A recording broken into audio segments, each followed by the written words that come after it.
Hello.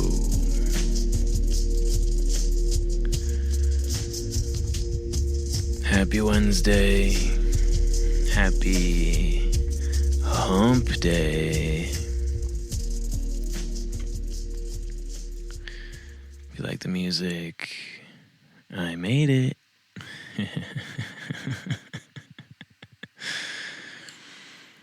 Alright, today I decided to go to the subreddit stories, pick out the top rated ones from this month, from May. It's May. We're just gonna get into some good ones. Some of them might be fiction. This one I'm about to read says venting. My wife was left alone for 3 weeks, and I wish she'd just cheated instead. 3 weeks ago, I left for a work trip to Germany. My wife didn't want to come. I'll hang back, water the plants, binge some Netflix, she said. She's 39. I thought, okay, she's a grown adult. She'll be fine. She was not fine. Day 2. She tries to make sourdough from scratch using a YouTube video and what she thought was yeast, but turned out to be Epsom salt. The result? A rock-hard bread grenade that cracked our marble counter. She named it Crumbzilla and displayed it like a trophy. Then she decided to go all raw vegan for some reason and ordered 19 pounds of produce from a sketchy organic site. Half of it arrived moldy. The other half she juiced exclusively for a week. Just juice. No solids. She got so dizzy, she mistook the laundry hamper for the fridge and put all our frozen meals in it. They've since liquefied. This can't be real. To survive, she pivoted to eating Pop-Tarts and spoonfuls of peanut butter. Her justification? Balance. Meanwhile, she stopped wearing actual clothes, just bathrobes, the same one, every day. By week 2, it was 70% robe, 30% soup stains. The dog refused to cuddle her. Last night, I land, exhausted, and I'm greeted by a living room that smells like fermented ginger and regret. She runs to hug me, robe flapping open, holding a jar of pickles in one hand and a half-knitted scarf in the other. Apparently, she took up knitting to relax her stomach. This can't be real. This morning, I wake up to her whispering, "I think I'm a kombucha now," and burping in her sleep. The dog has moved his bed into the bathroom and won't make eye contact with either of us. I grabbed my keys and said I was going out for coffee. The dog followed. He needed air. I needed therapy. So here I am at a cafe with a silent, traumatized schnauzer, drinking espresso like it's holy water. The barista asked if I wanted oat milk. I said no, because my trauma already comes in liquid form. I hope your morning is less fermented.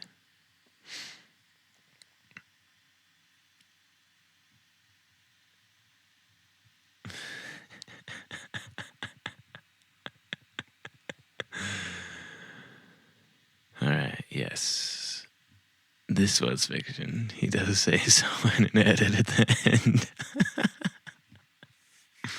That was good, though. Fucking kudos to that guy. That was a really well-written short story.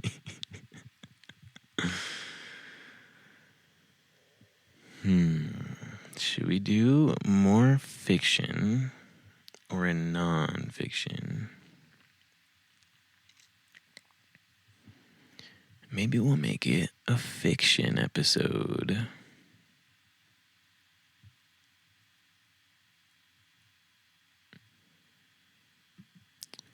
Ooh, this one could be creepy.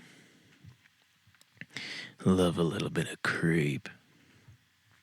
All right. This happened a few years back. I was doing long haul, mostly cross-country routes, the kind that take you through vast stretches of nothing. You know, the ones where the radio turns to static for hours and the only sign of life is the occasional pair of headlights going the other way, miles apart. I was young, eager for the miles, the money, didn't mind the solitude, or so I thought. The route I was on took me across a long, desolate stretch of highway that ran between the borders of two large governmental territories. I don't want to say exactly where, but think big, empty spaces, lots of trees, not much else. It was notorious among drivers for being a dead zone. No signal, no towns for 100 miles either side, and prone to weird weather. Most guys tried to hit it during daylight, but schedules are schedules. Mine had me crossing it deep in the night. I remember the feeling, utter blackness outside the sweep of my headlights, the kind of dark that feels like it's pressing in on the cab. The only sounds were the drone of the diesel engine, the hiss of the air brakes now and then, and the rhythmic thrum of the tires on asphalt. Hypnotic. Too hypnotic. I'd been driving for about 10 hours, with a short break a few states back. Coffee was wearing off. The dashboard lights were a dull green glow, comforting in a way, but also making the darkness outside seem even more absolute. My eyelids felt like they had lead weights attached. You fight it, you know? Slap your face, roll down the window for a blast of cold air, crank up whatever music you can find that hasn't dissolved into static. I was doing all of that. It must have been around 2 or 3 a.m. I was in that weird state where you're not quite asleep, but not fully awake either. Like your brain is running on low power mode. The white lines on the road were starting to blur together, stretching and warping. Standard fatigue stuff. I don't remember blinking hard. Oh, sorry. I remember blinking hard, trying to refocus. That's when I saw it, or thought I saw it. Just a flicker at the edge of my headlights, on the right shoulder of the road, small, low to the ground. For a split second, I registered a shape, vaguely human-like, and then it was gone, swallowed by the darkness as I passed. My first thought? Deer, or a coyote. Common enough, but it hadn't moved like an animal. It had been upright. My brain, sluggish as it was, tried to process it. Too small for an adult, too still for an animal startled by a rig. Then the logical part, the part that was still trying to keep me safe on the road, chimed in. You're tired, seeing things. It happens. And I almost accepted that. I really did.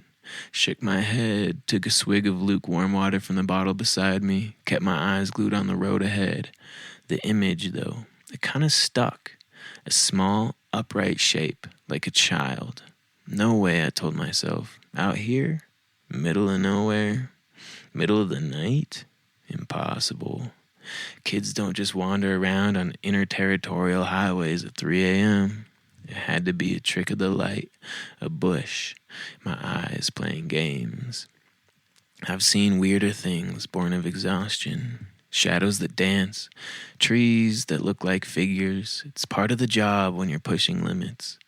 I drove on for maybe another 30 seconds, the image fading, my rational mind starting to win.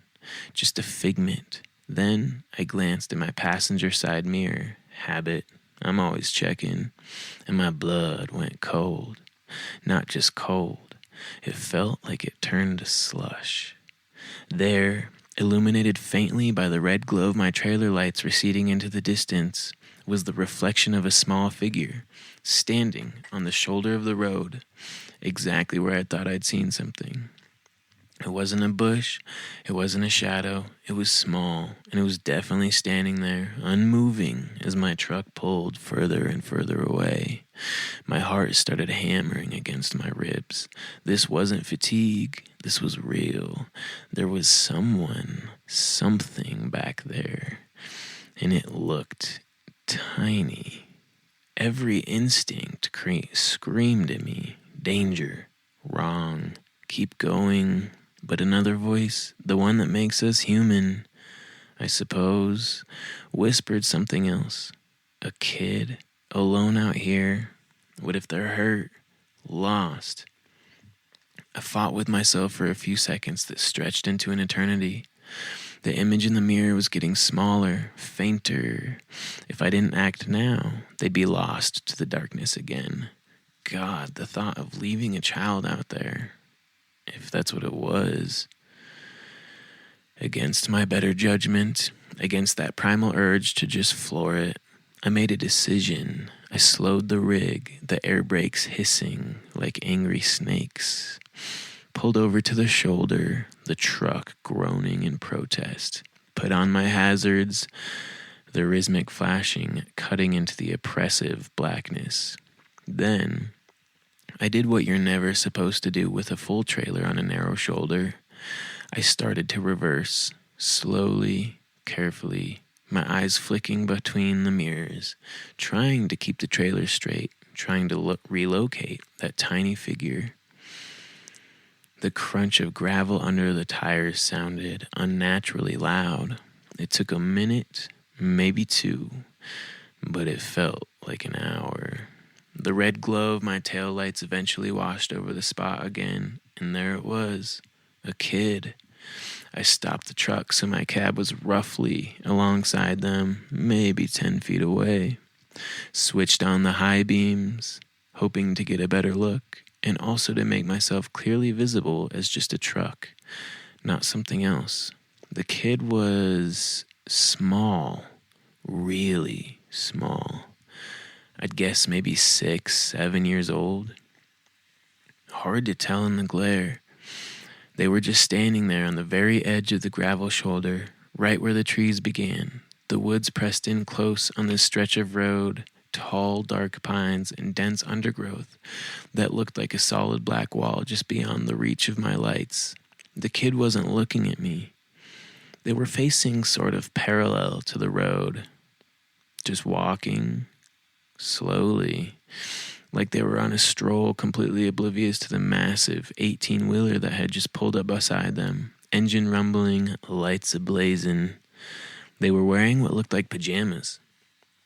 Thin, light-colored pajamas. In the chill of the night, no coat, no shoes that I could see.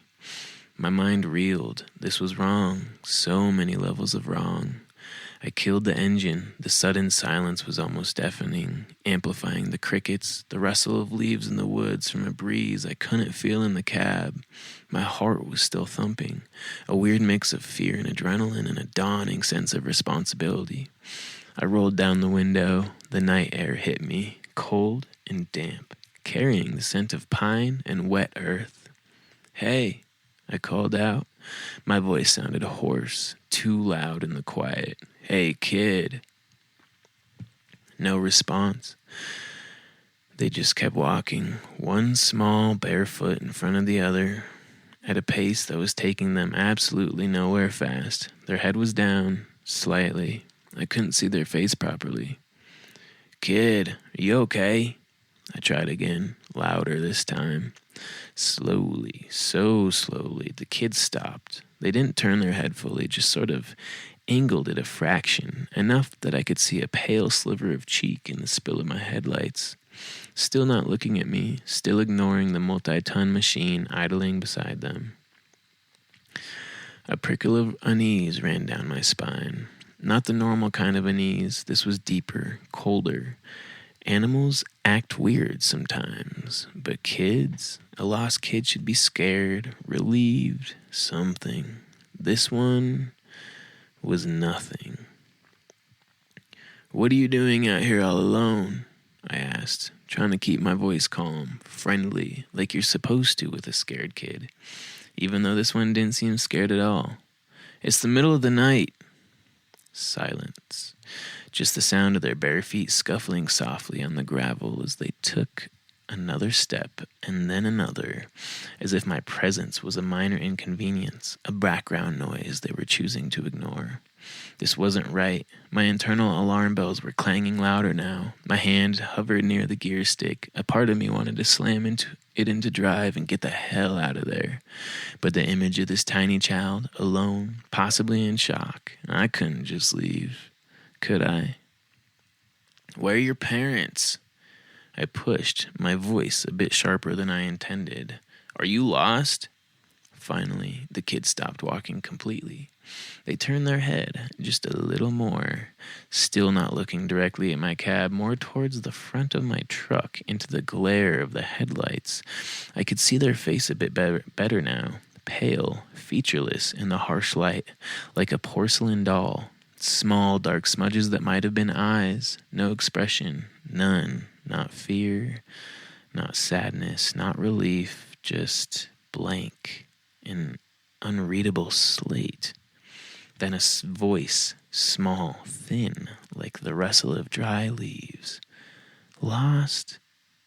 Just that one word. It hung in the air between us.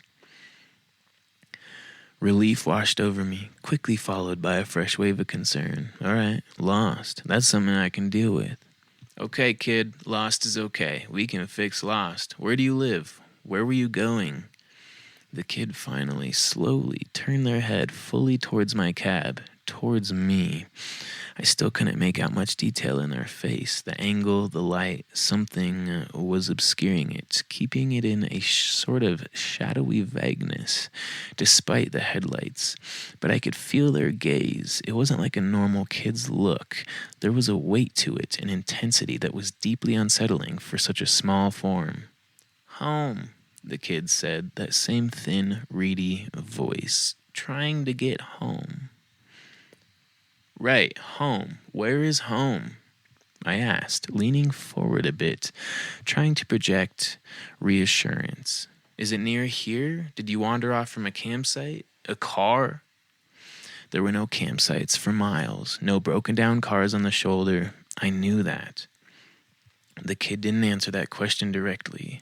Instead, they took a small step towards the truck, then another, my hand tensed on the door handle, ready to open it. To offer, what, a ride? Shelter? I didn't know. It's cold out here, I said, stating the obvious. You should get in. We can get you warm, and I can call for help when we get to a spot with a signal. My CB was useless, just static. My phone had shown no service for the last hour. The kid stopped about 5 feet from my passenger door, still in that pale, thin, pajama-like outfit, barefoot on the sharp gravel. They should be shivering, crying. They were doing neither. Can you help me? The kid asked. The voice was still small, but there was a different inflection to it now, less flat. A hint of something else. Pleading, maybe? Yeah, of course I can help you, I said. That's why I stopped. Where are your parents? How did you get out here? The kid tilted their head, a jerky, unnatural little movement. They're waiting at home. Okay, and where's home? Which direction? I gestured vaguely up and down the empty highway. The kid didn't point down the road. They made a small, subtle gesture with their head, a little nod towards the trees, towards the impenetrable darkness of the woods lining the highway. In there, the kid said. My stomach clenched. In the woods? Your home is in the woods. Lost, the kid repeated, as if that explained everything. Trying to find the path. It's dark. Yeah, it's very dark, I agreed. My eyes scanning the tree line, it looked like a solid wall of black. No sign of any path, any habitation, just dense, old-growth forest. The kind of place you could get lost in for days, even in daylight. Can you come out? The kid asked. Help me look? It's not far. I can't see it from here. Every rational thought in my head screamed, no, get out of the truck in the middle of nowhere in the pitch dark with this strange child who wanted me to go into those woods? No, absolutely not. But the kid looked so small, so vulnerable. If there was even a tiny chance they were telling the truth, that their house was just a little way in and they were genuinely lost, I don't think that's a good idea, buddy, I said, trying to sound gentle. It's dangerous in there at night for both of us. Best thing is for you to hop in here with me. We'll drive until we get a signal, and then we'll call the police or the rangers. They can help you find your home properly. The kid just stood there, that blank, unreadable face fixed on me. But it's right there. They insisted, their voice a little more insistent now. Just a little away. I can almost see it if you just step out. The light from your door would help. My skin was crawling. There was something profoundly wrong with this scenario. The way they were trying to coax me out, the lack of normal emotional response, the pajamas, the bare feet, the woods. I looked closer at the kid, trying to pierce that strange vagueness around their features.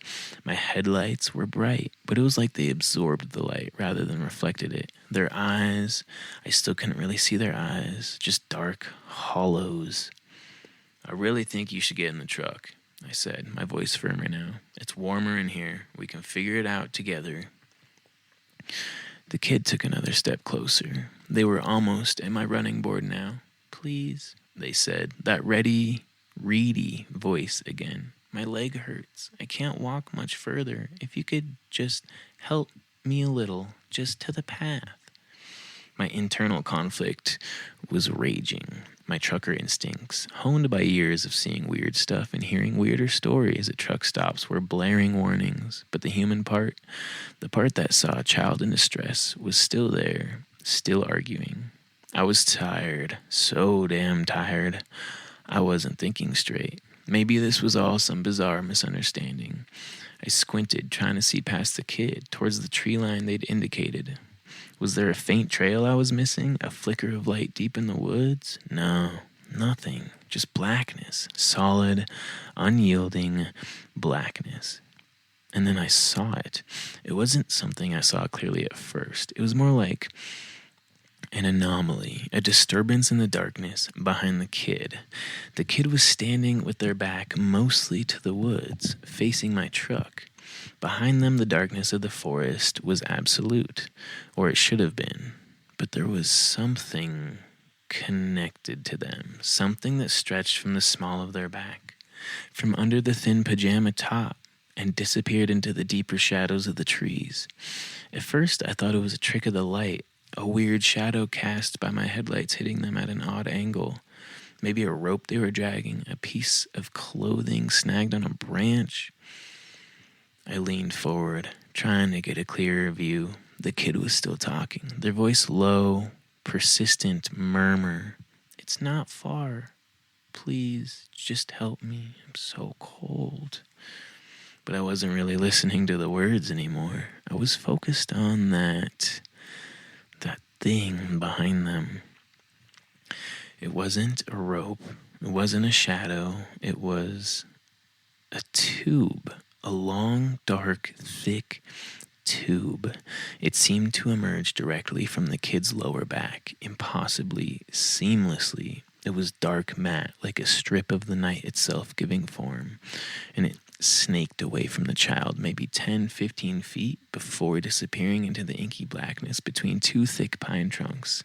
It wasn't rigid. It seemed to have a slight, almost imperceptible flexibility, like a massive, sluggish umbilical cord made of a shadow. It didn't reflect any light from my headlamps. It just absorbed it. My breath hitched in my throat. My blood, which had been cold before, now felt like it was frozen solid. This wasn't just wrong. This was impossible, unnatural. The kid was still trying to coax me. Are you going to help me? It's just there. You're so close. My voice, when I finally found it, was barely a whisper. I couldn't take my eyes off of that appendage. Kid, what is that? Behind you? The kid flinched. Not a big movement, just a tiny, almost imperceptible tightening of their small frame. Their head, which had been tilted pleadingly, straightened. The blankness on their face seemed to solidify. What's what? They asked, their voice suddenly devoid of that pleading tone. It was flat again, colder. That thing, I stammered, pointing with a shaking finger. Coming out of your back, going into the woods. What is that? The kid didn't turn to look. They didn't need to. Their gaze, those dark, unseen eyes, bored into me. It's nothing, they said. The voice was still small, but it had a new edge to it, a hardness. You're seeing things. You're tired. They were using my own earlier rationalization against me. No, I said, my voice gaming a tremor of conviction born of sheer terror. No, I'm not. I see it. It's right there. It's connected to you. The kid was silent for a long moment. The only sound was the thumping of my own heart, so loud I was sure they could hear it. The crickets had stopped. The wind seemed to die down. An unnatural stillness fell over the scene.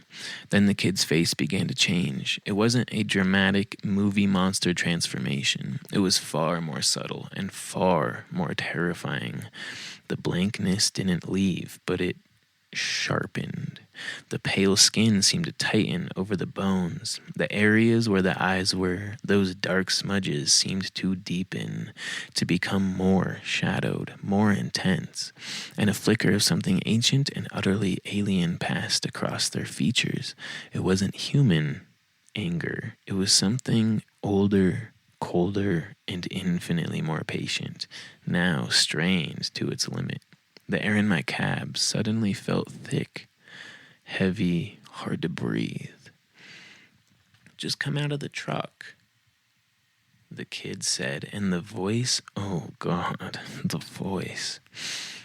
It wasn't the small, reedy voice of a child anymore. It was deeper, resonant, with a strange, grating undertone, like stones grinding together. It was coming from that small frame, but it was impossibly large and impossibly old. It vibrated in my chest. Come out, now. The command was absolute. My hand, which had been hovering near the gear stick, now gripped it like a lifeline.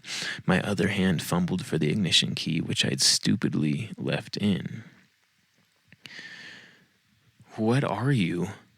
I choked out, staring at the monstrous thing playing dress-up in a child's form, at the dark, pulsating tube that was its anchor to the shadows.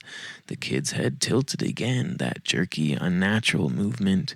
The expression on its face, if you could call it that, was one of pure, unadulterated annoyance, contempt, like I was a particularly stupid insect it had failed to swat. And then it spoke in that same terrible, resonant, grinding voice. The words it said are burned into my memory, colder than any winter night. Why? It rasped, the sound seeming to scrape the inside of my skull. The fuck are humans smarter now? That was it. That one sentence, the sheer cosmic frustration in it. The implication of past encounters, of easier prey. The utter alien nature of it. I didn't think, I didn't plan, I reacted. Primal fear, the kind that bypasses all higher brain function, took over. My hand twisted the key. The diesel engine roared back to life. A sudden, violent explosion of sound in the horrifying stillness. The kid, the thing, actually recoiled, a small, jerky step back. The expression, that awful, tightened, ancient look, intensified. I slammed the gear stick into drive. My foot stomped on the accelerator. The truck lurched forward, tires spinning on the gravel for a terrifying second before they bit into the asphalt. I didn't look at it. I couldn't. I stared straight ahead, my knuckles white on the steering wheel, the whole cab vibrating around me. The truck surged forward, gaining speed with agonizing slowness. For a horrible moment, I imagined that tube thing whipping out, trying to snag the trailer, to pull me back, to drag me into those woods. I imagined that small figure with its ancient, terrible voice somehow keeping pace. I risked a glance in my driver's side mirror. It was standing there, on the shoulder, unmoving. The headlights of my departing truck cast its small silhouette into sharp relief, and behind it the dark tube was still visible, a thick, obscene cord snaking back into the endless night of the forest. It didn't seem to be retracting or moving, it just was. The thing didn't pursue. It just stood and watched me go, and that somehow was almost worse. The sheer confidence, the patience, like it knew there would be others, or maybe it was just annoyed that this particular attempt had failed. I drove. I don't know for how long. I just drove. My foot was welded to the floor. The engine screamed. I watched the speedometer needle climb far past any legal or safe limit for a rig that size on a road that dark. I didn't care. The image of that thing, that child shape with its dark umbilical to the woods, and that voice, that awful, grinding voice asking its horrifying question, was burned onto the inside of my eyelids.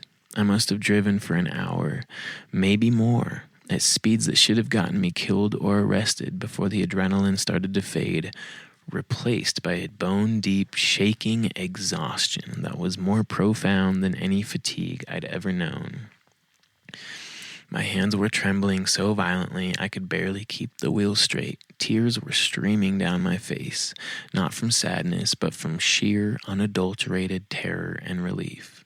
When the first hint of dawn started to gray the eastern sky and my phone finally beeped, indicating a single bar of service, I pulled over at the first wide spot I could find. I practically fell out of the cab, vomiting onto the gravel until there was nothing left but dry heaves.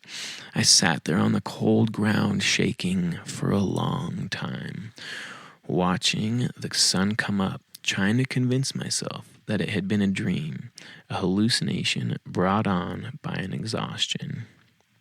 But I knew it wasn't. The detail of that tube, the voice, the question, you don't hallucinate something that specific, that coherent, that utterly alien. I never reported it. Who would I report it to? What would I say? Officer, I saw a little kid who was actually an ancient cosmic horror tethered to the woods by a nightmare umbilical cord, and it got mad because I didn't want to be its dinner?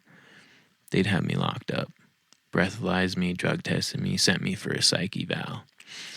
I finished that run on autopilot, dropped the load, drove my rig back to the yard, and I quit.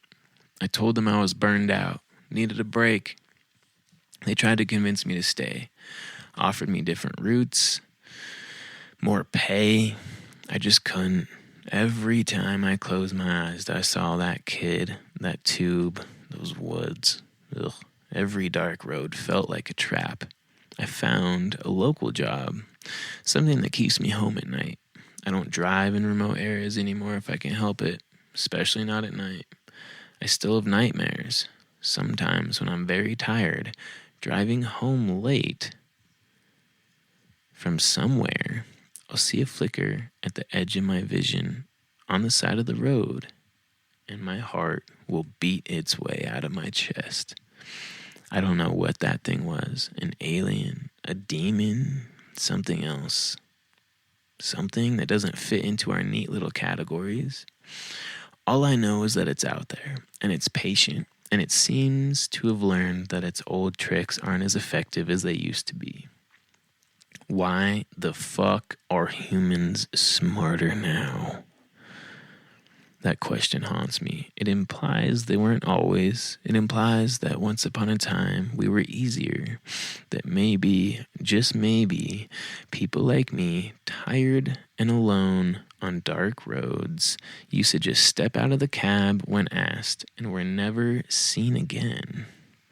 So if you're ever driving on one of those long, lonely stretches of road deep in the night and you see something you can't explain, maybe just keep driving. Maybe being smarter now means knowing when not to stop. Knowing when to ignore that little voice telling you to help because what's asking for help might not be what it seems. Stay safe out there, and for God's sake, stay on well-lit roads. Alright, that was a long one. And that's all we have for today, folks. That was supposed to be the Warner Brothers theme song. And that's all, folks. Alright. I did not look to see how long that story would be, but I hope you enjoyed it. Cheers. Good night. Tell your mother you love her. Grill your father a steak. I don't know. Have a good one out there. See you next week.